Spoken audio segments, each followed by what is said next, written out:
Hello friends, ఈరోజు మనం వెళ్ళే గుడి అయితే ఒక గురు పరిహార స్థల ఆలయం. ఇక్కడ దక్షిణామూర్తిని గురువుగా పిలుస్తారు. ఇంకా పరిహార పూజలు అన్నీ కూడా దక్షిణామూర్తికే చేస్తారు. ఈ ఆలయంలోనే ఆలహాల విషయాన్ని పరమేశ్వరుడు స్వీకరించినట్టుగా తెలుస్తోంది. మరి ఈ ఆలయ విశేషాలు ఏంటి, ఈ ఆలయ చరిత్ర ఏంటి తెలుసుకుందామా? హలో ఫ్రెండ్స్, తమిళనాడులోని తిరువారూర్కి 38 కిలోమీటర్ దూరంలో ఉన్న గ్రామమే ఆలంగుడి. ఈ ఆలంగుడిలో ఉన్న శ్రీ ఆపత్ సహాయేశ్వర స్వామి ఆలయాన్ని ఇవాళ మనం విజిట్ చేయబోతున్నాం. కుంభకోణం నుంచి దాదాపు ఒక 18 కిలోమీటర్ దూరంలో మనకి ఈ గుడి కనిపిస్తుంది. ఈ గుడి అతి పురాతనమైంది కూడా, కాబట్టి యాక్చువల్గా ఈ ఆలయం ఎప్పుడు నిర్మించారు అనేది ఇంతవరకు ఎవరికి అంత క్లియర్గా తెలియట్లేదు కూడా.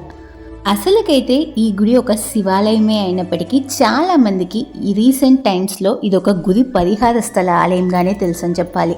కుంభకోణంలో నవగ్రహ ప్యాకేజ్ టూర్ వెళ్ళే వారందరూ కూడా గురు పరిహార స్థలంగా వెళ్ళే ఆలయమే ఈ ఆలంగుడి ఆపత్ సహాయేశ్వర స్వామి ఆలయం.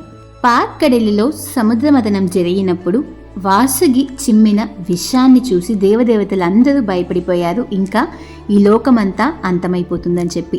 అప్పుడు వీళ్ళందరినీ ఆ ఆపద నుంచి రెస్క్యూ చేయడానికి పరమేశ్వరుడు ఆ ఆలహాల విషాన్ని తను తీసుకున్నాడు. అందుకే స్వామివారిని ఆపత్ సహాయేశ్వరుడుగా కొలుస్తారు. ఆపదలో సహాయం చేసిన పరమేశ్వరుడు ఆపత్ సహాయేశ్వరుడు అయ్యాడు.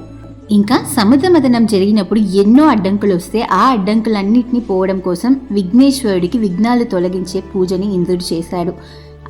ఆ విఘ్నేశ్వరుడిని కలంగామల్ కాత వినాయకుడు అంటారు. అంటే దేవదేవతలందరూ ఇబ్బంది పడకుండా వాళ్ళని ఏలుకున్న విఘ్నేశ్వరుడు అని చెప్పి అర్థం.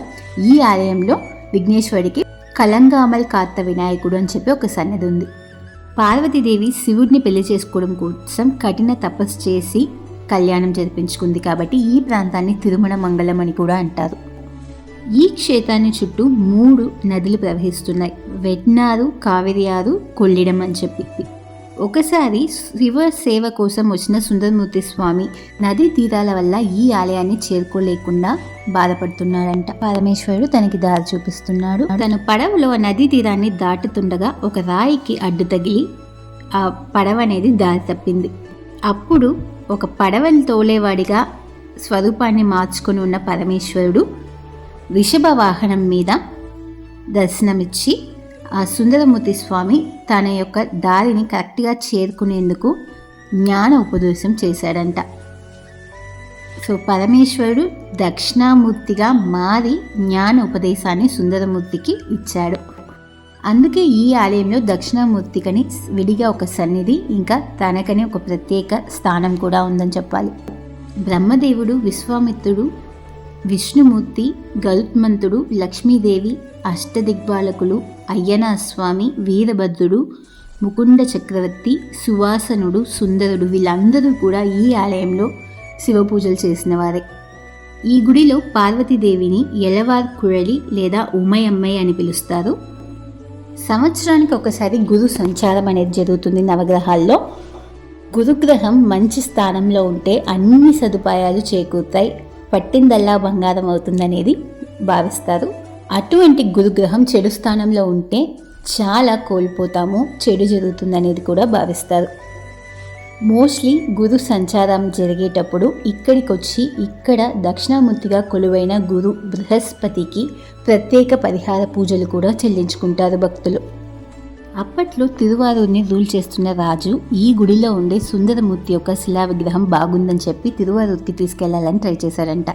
అప్పుడు ఇక్కడ ఉన్న పూజారి గారు ఆ తిరువారూర్కి వెళ్ళి అక్కడి నుంచి సుందరమూర్తి యొక్క విగ్రహాన్ని ఒక చిన్న బాలుడిగా తన యొక్క టవల్ మీద పెట్టుకుని అలా తీసుకొస్తున్నప్పుడు దారిలో కానిస్టేబుల్స్ అడిగినప్పుడు కూడా తను లేదు, మా పిల్లవాడికి చికెన్ పాక్స్ వచ్చింది, తన్నే నేను డాక్టర్ దగ్గరికి తీసుకెళ్తున్నా అని చెప్పి తీసుకొచ్చినట్టుగా చెప్తున్నారు. ఇక ఆయన ఈ గుడికి వచ్చి ఆ టవల్ తీసి ఆ శిలా స్వరూపాన్ని చూసినప్పుడు తను ఏదైతే చెప్పాడో చికెన్ పాక్స్ అని, అలానే సుందరమూర్తి యొక్క ముఖం మీద ఆ చికెన్ పాక్స్ యొక్క వూండ్స్ అన్నీ ఉండడం గమనించారంట. ఇప్పటికీ కూడా ఈ ఆలయంలో సుందరమూర్తి యొక్క శిలాస్వరూపం మీద ఆ స్కార్స్, ఆ మచ్చలు అనేవి మనకి కనిపిస్తాయి.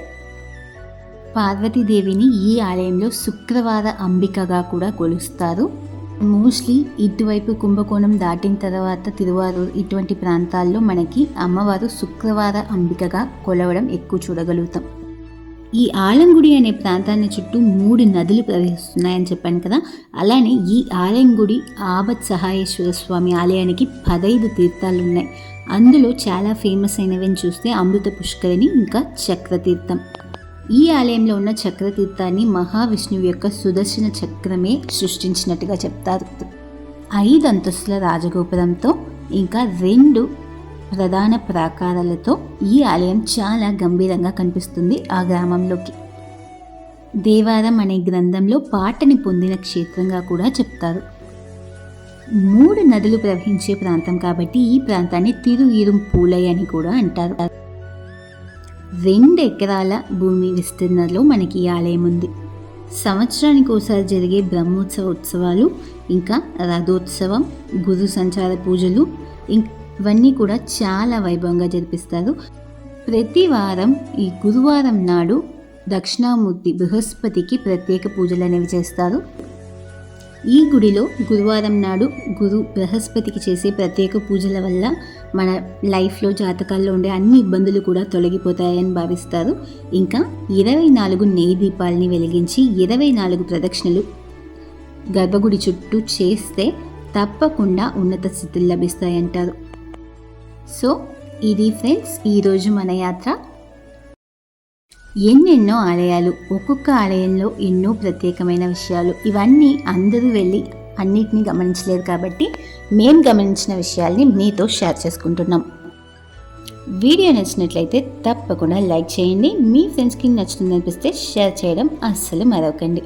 అండ్ ఇది వరకు మన ఛానల్కి సబ్స్క్రైబ్ చేసుకోకుండా వీడియో చూస్తున్నట్లయితే తక్షణమే సబ్స్క్రైబ్ చేసుకోండి.